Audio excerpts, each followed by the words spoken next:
வணக்கம் நண்பர்களே. தமிழக முதல்வர் ஸ்டாலின் ஒரு நவீன கும்பகர்ணன் என்று நாம் அழைக்கலாமா? இப்படி நான் சொல்வது தமிழக முதல்வரை அவமரியாதை செய்வதற்கோ இழிவுபடுத்துவதற்கோ அல்ல. அப்படி அழைப்பதற்கான முழு காரணங்களும் என்னிடம் இருக்கிறது. என்ன? பதிவுக்குள்ளே போகிறதுக்கு முன்னாடி சேனல் சப்ஸ்கிரைப் பண்ணிக்கோங்க, நோட்டிஃபிகேஷன் பெல் பதிவு பண்ணுங்கள். அப்போ தான் என்னுடைய பதிவுகள் சேரும். முதல் காரணம், அவரை நவீன கும்பகர்ணன் என்று சொல்வதற்கான முதல் காரணம், ஒரு நாட்டினுடைய, ஒரு தமிழ்நாட்டினுடைய, ஒரு நாடு, ஒரு மாநிலம், எப்படி வேண்டாலும் எடுத்துக்கொள்ளுங்கள், மக்களின் பாதுகாப்பு என்பது மிக முக்கியம். அந்த மக்களின் பாதுகாப்பை உறுதி செய்யக்கூடிய காவல்துறைக்கு பொறுப்பான அதிகாரிகள் இருக்க வேண்டும். தமிழக காவல்துறை செயல்படும் விதம் எத்தனை கேவலமாக செயல்படுகிறார்கள் என்பது நாடறியும். அதை அடிமட்டத்திலிருந்து நான் உதாரணங்களோடு ஆதாரங்களோடு விளக்கக்கூட தயாராக இருக்கிறேன். அது ஒருபுறம் இருக்கட்டும். ஆனால் இந்த ஒரு காவல்துறைக்கு பொறுப்பில், தலைமை பொறுப்பில் இருக்க வேண்டிய டிஜிபி பதவி நியமனத்தில் வேண்டுமென்றே உறங்குவது போல் நடித்தார்களா அல்லது கண்டுகொள்ளாமல் விட்டார்களா? அதனால தான் நவீன கும்பகர்ணன் என்று சொன்னேன்.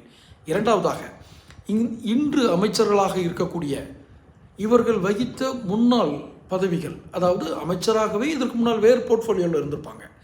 உதாரணமாக பொன்முடி சுற்றுப்புற சூழல் அமைச்சராக இருந்தார். அவர் அப்படி இருக்கும்பொழுது தான் ராம்சர் நிலங்கள் என்று அழைக்கப்படுகிற சதுப்பு நிலங்களுக்கு சுற்றுப்புற சூழல் அனுமதி கொடுத்தது பொன்முடி. இப்படி ஒன்றல்ல இரண்டல்ல, ஒரு திராவிட முதலை என்று அழைக்கப்படுகிற துரைமுருகன், ஏன் அவர் திராவிட முதலைன்னு சொல்கிறோம்னா, அது வர்றதும் தெரியாது, போகிறதும் தெரியாது, வெளியிட்டு போயிடும். இதில் எனக்கு ஒன்றும் மாற்று கருத்து யாருக்கா இருந்தால் கூட சொல்லுங்கள். அவர் பொதுப்பணித்துறையில் அவர் வகித்த பொதுப்பணித்துறையின் மீது எத்தனை குற்றச்சாட்டுகள் நிலுவையில் உள்ளது?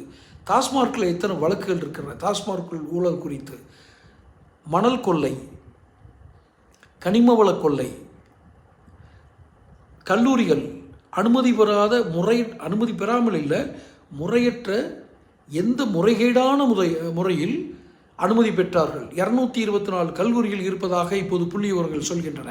எந்தெந்த கல்லூரிகள், அந்த கல்லூரிகளை ஆரம்பித்தது யார், அந்த கல்லூரிகள் உடைய தலைமை பொறுப்பில் இருப்பது யார், இது ஆளும் கட்சியின் ஆதரவு இல்லாமல் நடக்கிறதா? இப்படி சுற்றி எல்லாம் நடந்துகிட்டு இருக்கும்போது தூங்குவது போல் நடிப்பவரை தான் நவீன கும்பகர்ணன் என்று சொல்கிறோம். நவீன கும்பகர்ணனுக்கு இதுதான் அர்த்தம். இல்லை, நாங்கள் விழித்து கொண்டோம் என்றால் முதலில் டிஜிபியை நியமியுங்கள், இல்லை என்றால் நீங்கள் நீதிமன்றத்தில் குட்டு வாங்குவீர்கள். உறுதியாக ஒரு வாக்காளனாக ஒரு முதல்வரை நான் கேட்கும் கேள்வி இதுதான். தொடர்ந்து கேளுங்க, சப்ஸ்கிரைப் பண்ணுங்க.